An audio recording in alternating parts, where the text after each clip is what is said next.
You got a hand up? That's fine. Verse 42. Yam imam pushpitam vacham. Yam imam pushpitam vacham.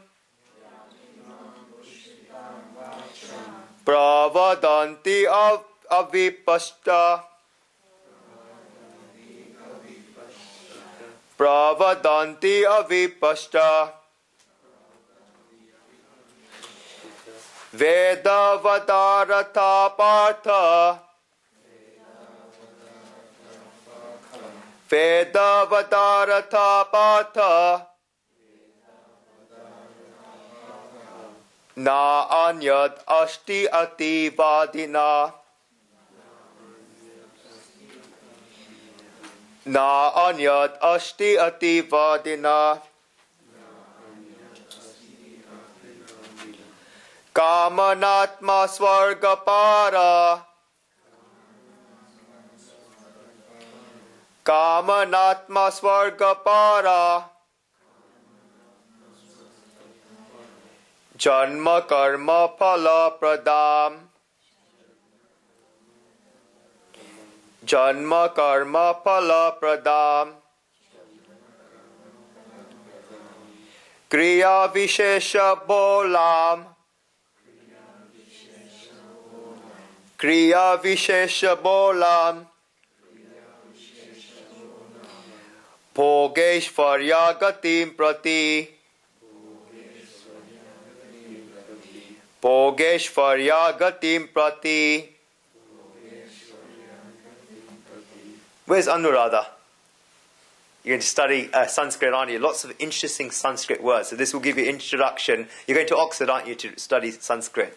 Very, very proud to hear that. Congratulations. There's going to be lots of interesting Sanskrit words in this verse. Pre-introduction to your course. Okay? The undiscerning who rejoice in the letter of the Veda, who contend that there is nothing else, whose nature is desire, and who are intent on heaven, proclaim these flowery words that result in rebirth as a fruit of actions, and lay down various specialist rites for the attainment of enjoyment and power. Okay, first word, we're going to analyze. Third line, Veda Vadarata. That means two things. First, it means a person who's only interested in the fruits of their actions. That's the first one. Second, it's a person who rejoices in the letter of the Veda. For example, if you do this, then this will happen. If you do this, then that happens. So very much tailored to the consequences, doing actions for their consequences. So first thing, person only interested in the fruits of actions. Second, a person who rejoices in the letter of the Veda. So if you do this, this happens. If you do this, that happens. Such activities keep a person possessed. The first word here in that context is the first word in verse 43, which is gamatmana. Gamatma. Yeah, gamatma. This can be split up into two. The first is gam, which means desire. Second is atma, soul. These people are only interested in objects and don't care about anything apart from acquiring those objects. They can't think of anything apart from objective happiness. Nothing interests them apart from this. These people are gamatma. Kama, Atma, desire, soul.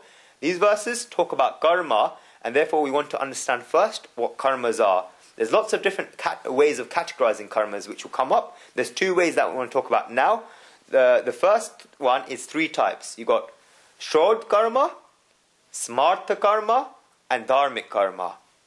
First one, Shrod karma, means actions to fulfill one's wishes. That's the first one. Smartha karma, which means karmas, we can interpret it as actions, but it's not just actions, it can even be thoughts. We can just say actions for argument's sake. It means karmas according to one's creed or social duties. For example, a carpenter doing carpentry, or a Brahmin teaching people about spirituality.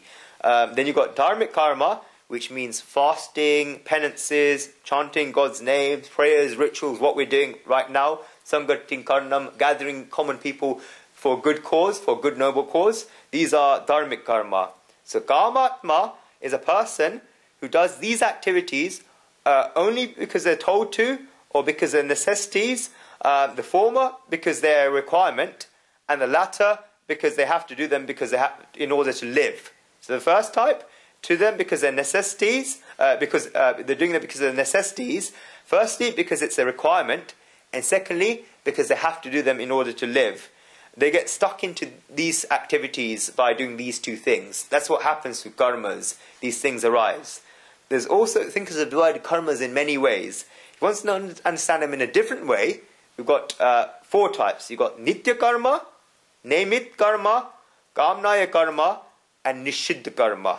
The first one, nitya karma, means everyday things that we have to do, like brushing our teeth or having breakfast.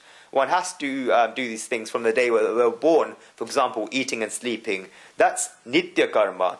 Next, you got naimit karma, which means things we have to do for a purpose. For example, when a mother's son is getting married, then the mum has to go and buy things for the wedding, wherever you go, in Mumbai or whatever. They're done, a reason has come up, and that's why people are doing those activities. That's naimitic karma. The third one is kamanya karma, which means that actions done with expectations, actions done with desire.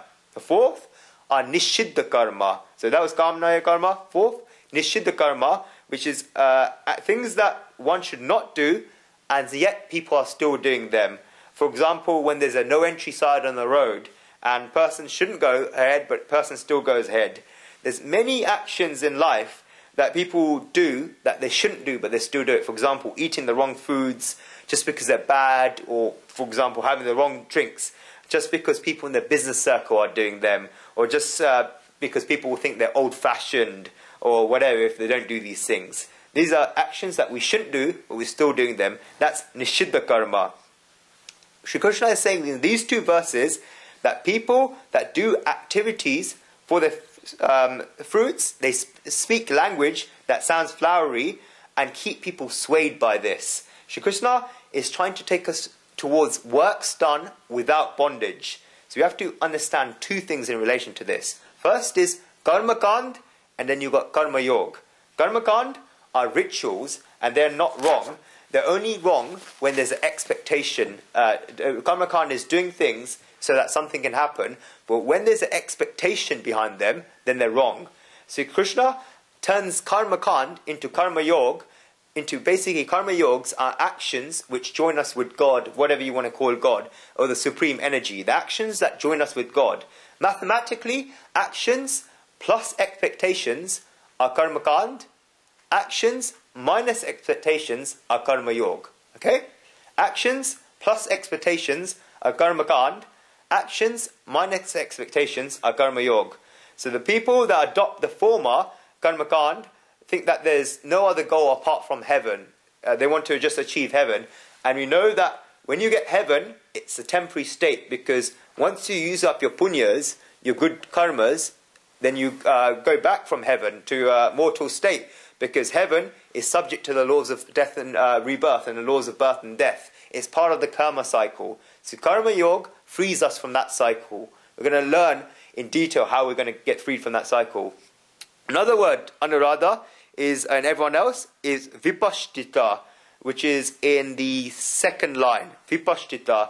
Shri Krishna uses this word later in this chapter when you talk about Sthita Prajna, a person who's settled in intelligence.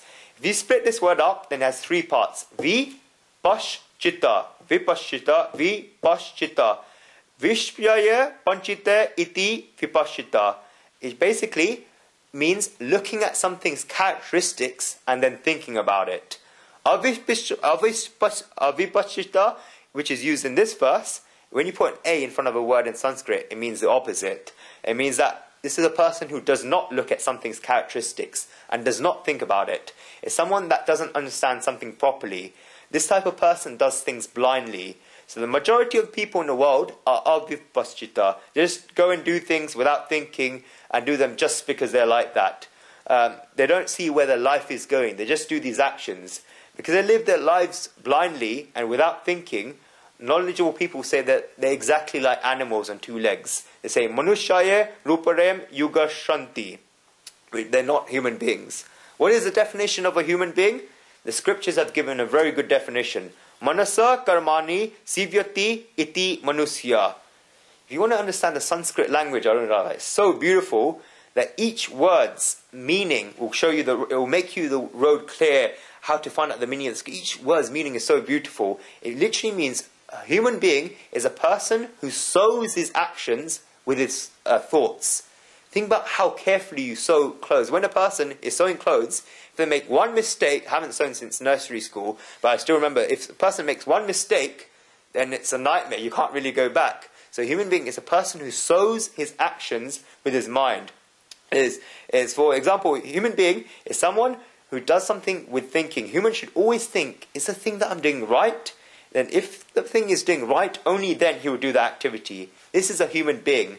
People think that just because we have 2 legs, it makes us humans. No, the question to ask is, do we think before we do something?